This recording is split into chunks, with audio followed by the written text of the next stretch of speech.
الملك يومئذ الحق للرحمن الملك يومئذ الحق للرحمن۔ گزشتہ ہفتے طلاق سے متعلقہ مضمون آیا تھا اور طلاق کے بارے میں کچھ تفصیلات آئی تھیں کہ طلاق یہ شریعت کا ایک نظام ہے معاملہ نکاح کو ختم کرنے کے لیے۔ تو ان دو آیتوں میں بھی طلاق سے متعلق احکامی مذکور ہیں۔ پہلا حکم جس کے دو پہلو ہیں، دو رخ ہیں،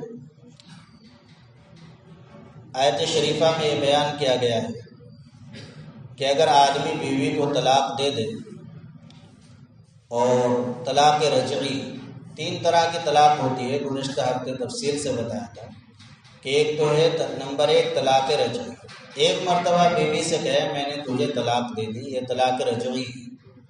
اس میں اس طلاق کو واپس لینے کا حق رہتا ہے، جس کو رجعت کہتے ہیں۔ اور دوسری ہے طلاق بائن، یہ جو طلاق رجعی ہے، عدت کے اندر جب تک عورت کی عدت نہیں ہوئی اس کو واپس لیا جا سکتا ہے، اسی کو رجعت کہتے ہیں۔ اور دوسری طلاق ہے طلاق بائن، جس میں نکاح ٹوٹ جاتا ہے۔ مثلا بیوی سے کہہ دے کہ تو اپنے گھر چلی جا، میرے سے کوئی تعلق نہیں، اور نیت ہو طلاق کی، تو اس سے طلاق بائن واقع ہو جائے گی اور نکاح ٹوٹ جائے گا۔ اب اگر رضامندی ہے دونوں کی، آپس میں رہنا چاہتے ہیں، تو دوبارہ نکاح کرنا پڑے گا۔ اور تیسری قسم ہے طلاق کی، طلاق مغلظہ، بیوی کو 3 طلاقیں دے دے تو اس میں نکاح بھی ٹوٹ جاتا ہے، اور اگر رضامندی ہو دوبارہ نکاح کرنا چاہے تو جب تک حلالہ نہ ہو جائے اس وقت تک نکاح نہیں ہوگا۔ گزشتہ ہفتے تفصیلات آ چکی ہیں۔ یہاں پر جو حکم ہے آیت شریفہ کے شروع میں، اس کا تعلق طلاق رجعی سے۔ ایک آدمی نے اپنی بیوی کو طلاق رجعی دی، ایک مرتبہ کہا کہ میں نے تجھے طلاق دے دی، اس کے بعد عدت گزرنے سے پہلے اس کو اس بات کا اختیار ہے کہ اپنی طلاق واپس لے لے، رجعت کر لے۔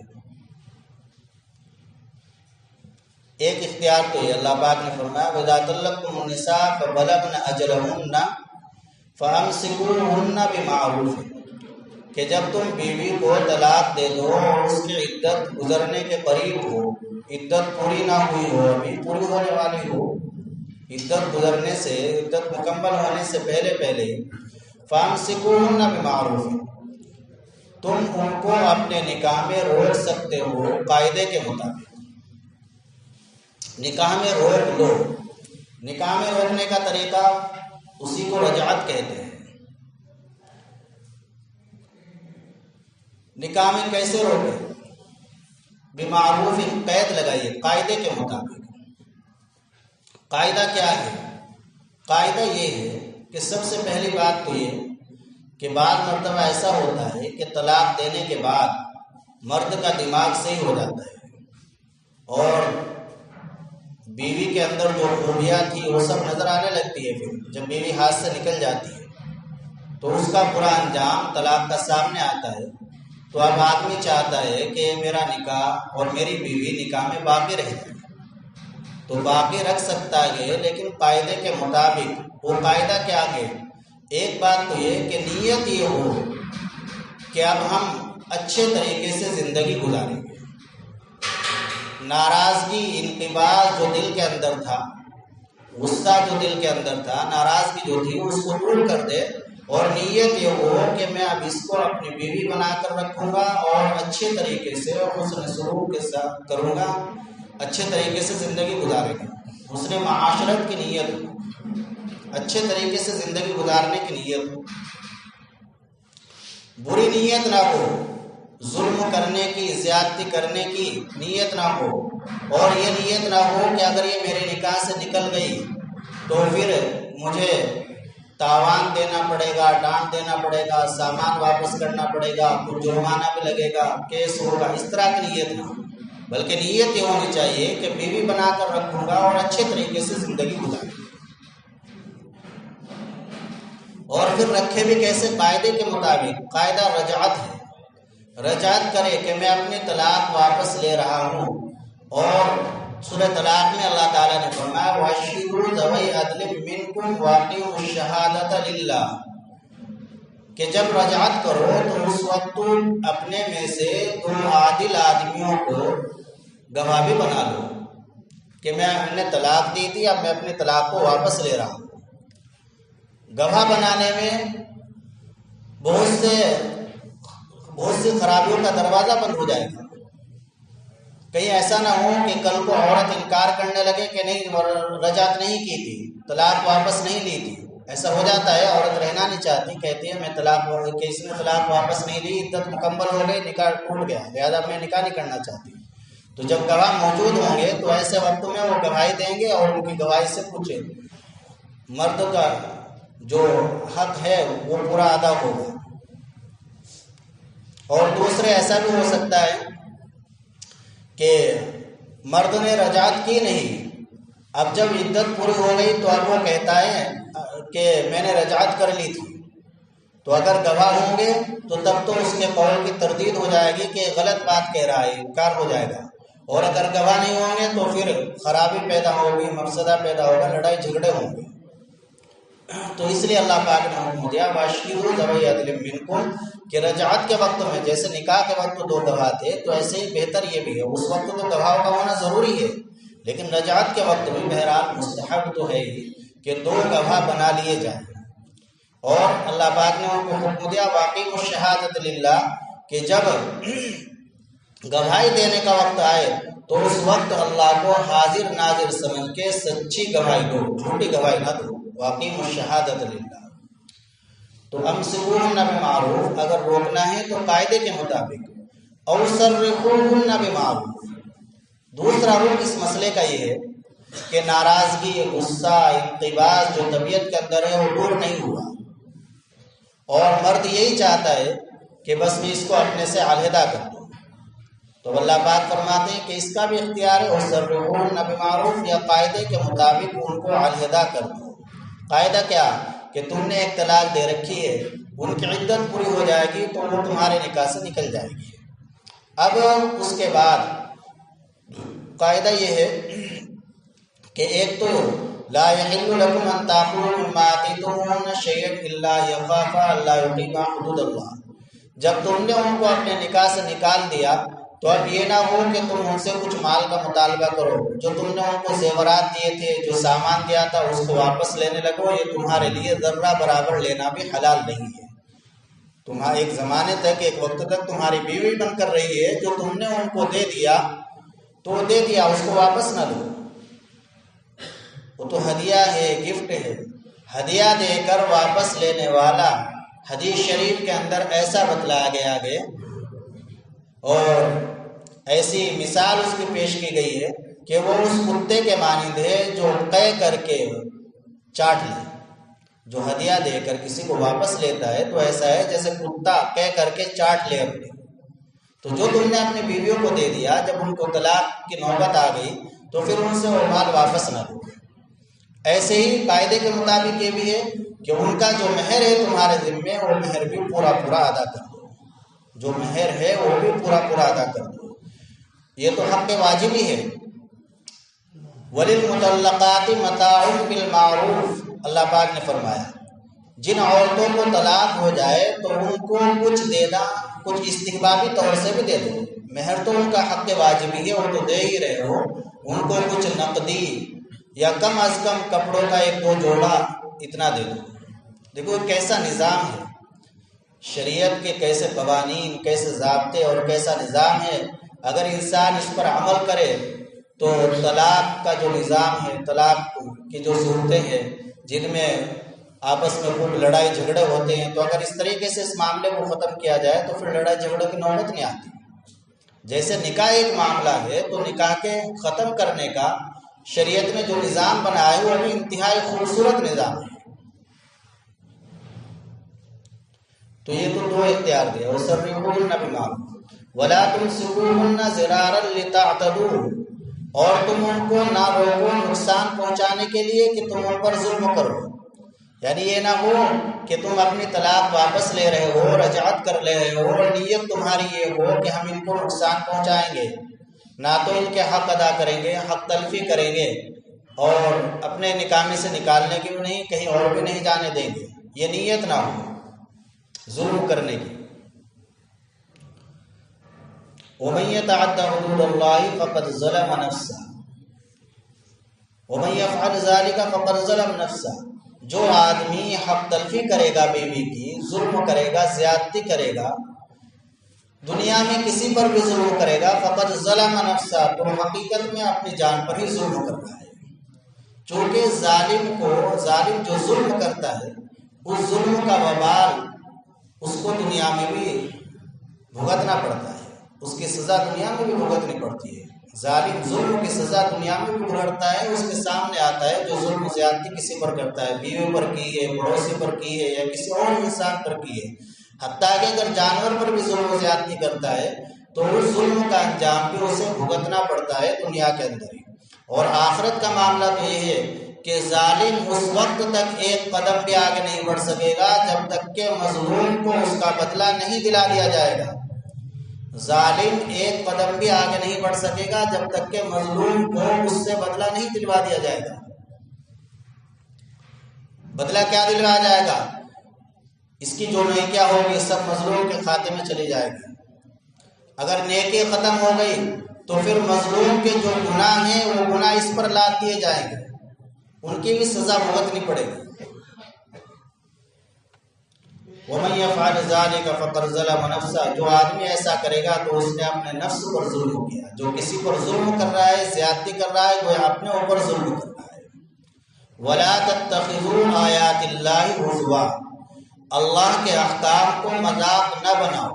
مفسرین نے لکھا ہے کہ یہاں پر احکام سے مراد خصوصیت سے نکاح اور طلاق ہے، کہ نکاح اور طلاق یہ اللہ کے اہم احکام ہیں اور شریعت کے اندر ان کی بڑی حیثیت ہے، بڑی اہمیت سے شریعت میں ان کو بیان کیا گیا ہے.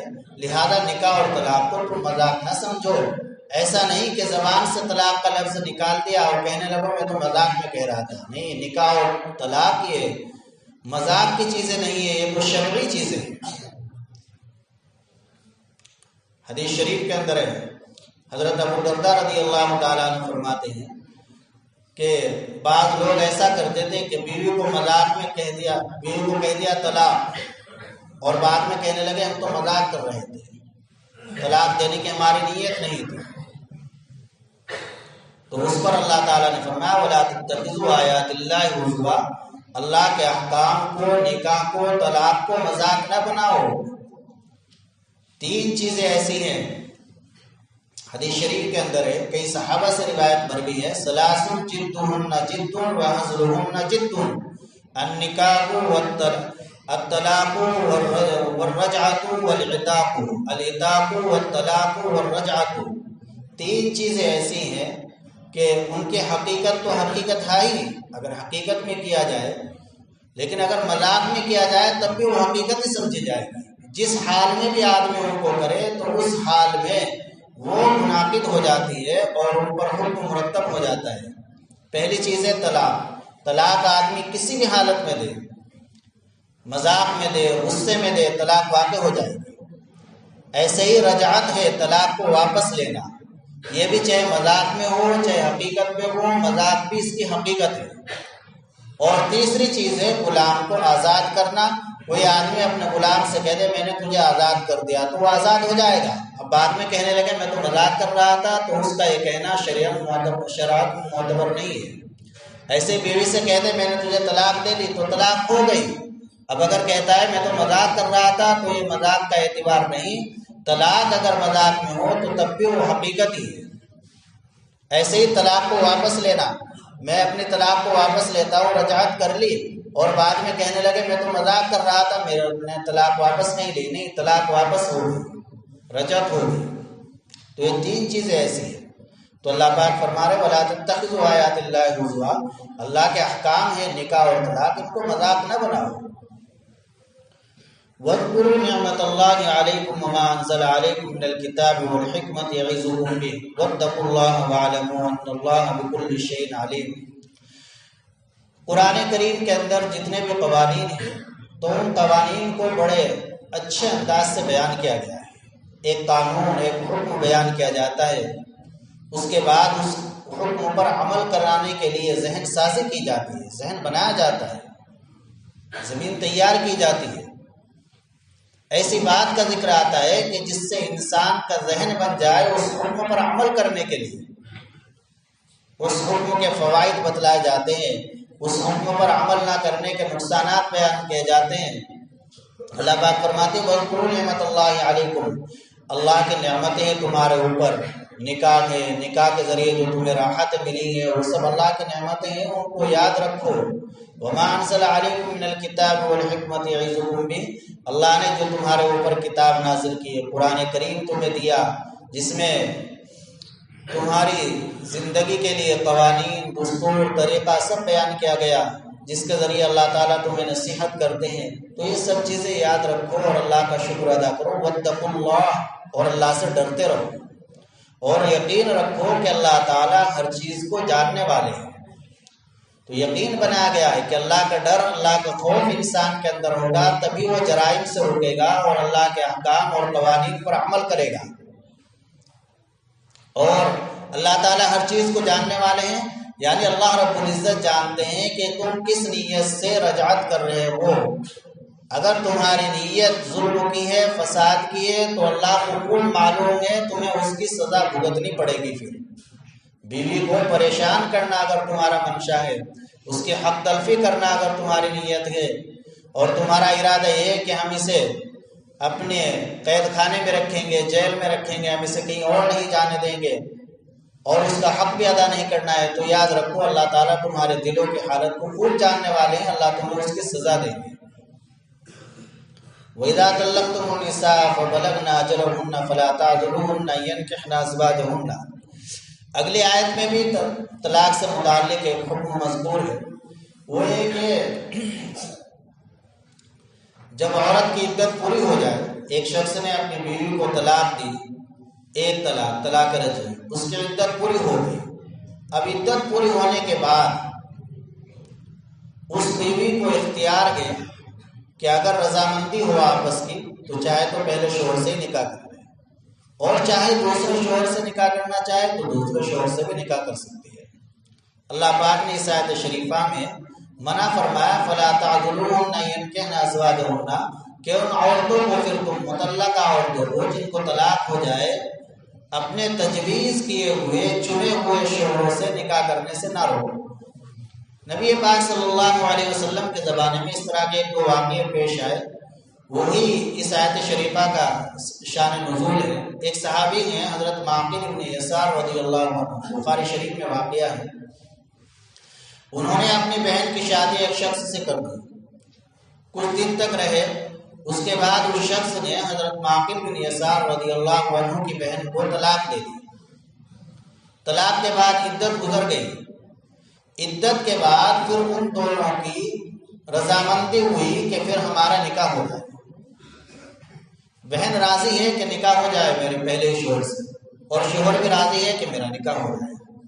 حضرت معقل بن یسار رضی اللہ تعالیٰ عنہ کے سامنے جب یہ بات آئی تو قسم کھا کر کہنے لگے اللہ کی قسم میں نے خود ان کو اپنی بہن دی تھی لیکن انہوں نے نہیں رکھی، طلاق دی، تو اب میں کسی طرح ہرگز ان سے نکاح نہیں ہونے دوں گا۔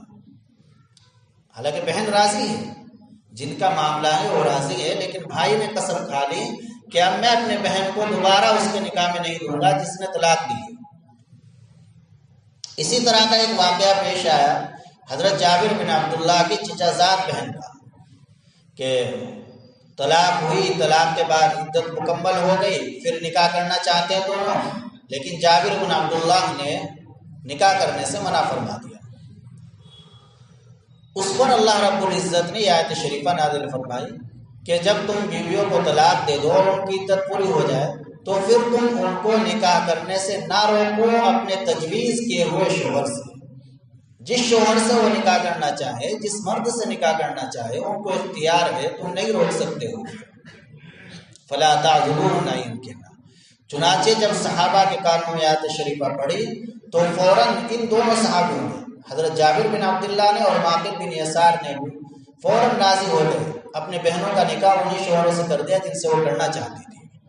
اور حضرت معقل بن یسار نے چونکہ قسم بھی کھا لی تھی تو اپنے قسم کا کفارہ ادا کیا جو پہلے ذکر آ چکا جس کا، فکفارتہ اطعام 10 مساکین من اوسط ما تطعمون اہلیکم اور کسوتہم تحریر رقبہ، کہ یا تو آدمی 10 مسکینوں کو کپڑا پہنائے یا پھر کھانا کھلا دے اور یا پھر غلام آزاد کرے یا 3 روزے رکھ دے، تو قسم کا کفارہ بھی دیا۔ اللہ اور رسول کے حکم کے سامنے ان کے اپنی کوئی ضد، اپنی کوئی ہٹ نہیں تھی، کوئی حیثیت نہیں رکھتی تھی، فوراً بدل جاتے تھے جب اللہ اور رسول کا حکم سامنے آیا۔ چنانچہ جن سے وہ ان کی بہنیں نکاح کرنا چاہتی تھی ان سے ہی نکاح کر دیا۔ چنانچہ بہت سے لوگ ہوتے ہیں ایسے، آج کل بھی سننے میں آتا ہے، دیکھنے میں بھی معلوم، کہتے رہتے ہیں کہ بہن جانا چاہتی ہے وہیں لیکن وہ بھائی راضی نہیں، باپ راضی نہیں، فلاں راضی نہیں۔ ایسا نہ ہونا چاہیے، اس میں بڑے مفسدے ہیں۔ فلا تعذلوهن ينكحن ازواجهن، چنانچہ اس سے معلوم ہوا نہ کسی بھائی کے لیے جائز ہے نہ کسی باپ کے لیے جائز ہے کہ وہ اپنی بیٹی کو جس شوہر سے وہ نکاح کرنا چاہے اور اس پہلے شوہر سے نکاح کرنا چاہتی ہے تو وہ یہ جائز نہیں ہے، اسے روکنے کا حق نہیں۔ اذا تراضوا بینہم بالمعروف، جب وہ راضی ہو گئے قاعدے کے مطابق یہ نکاح ہوگا۔ پھر ذالک یوعظ بہ من کان منکم یؤمن باللہ والیوم الآخر، یہ ایسا مضمون ہے کہ جس کے ذریعے نصیحت کی جاتی ہے اس شخص کو جو تم میں سے اللہ پر ایمان رکھے اور آخرت کے دن پر ایمان رکھے۔ اس آیت شریفہ سے کہ اس ٹکڑے سے معلوم ہو رہا ہے کہ اگر کوئی آدمی ان احکام میں کوتاہی کرتا ہے تو اس کا اللہ اور رسول پر گویا مکمل ایمان نہیں، اس کے ایمان کے اندر کمی ہے۔ اگر کوئی آدمی کسی کی بیٹی چاہتی ہے کہ میرا نکاح وہیں ہو جائے پہلے ہی شوہر سے، اور پھر وہ اپنی ضد کی وجہ سے، اپنی ناک کی وجہ سے اور اپنی عزت کے خلاف سمجھ کر اس کو منع کرتا ہے تو گویا یہ قرآن کے خلاف کر رہا ہے، اور قرآن کا یہ ٹکڑا بتلا رہا ہے کہ اس کا ایمان مکمل طور سے اللہ اور آخرت پر نہیں ہے، ورنہ پھر ایسا نہ کرتا۔ ذالکم ازکا لکم واطہر، یہ جو تمہیں حکم دیا گیا ہے کہ تم اپنی بیٹیوں کو، اپنی بہنوں کو ان کے جو تجویز کیے ہوئے چنے ہوئے شوہر ہیں ان سے نکاح کرنے سے منع نہ کرو۔ اگر وہ پہلے شوہر سے نکاح کرنا چاہے تو نکاح کر سکتی ہے، تو اس میں ہی تمہارے لیے صفائی اور ستھرائی ہے۔ کیا صفائی اور ستھرائی ہے؟ کہ اگر تم اپنی بیٹیوں کو، اپنی بہنوں کو جو طلاق شدہ ہے نکاح کرنے سے منع کرو گے تو اس میں بڑے مفاسد ہیں اور بڑے خطرے ہیں۔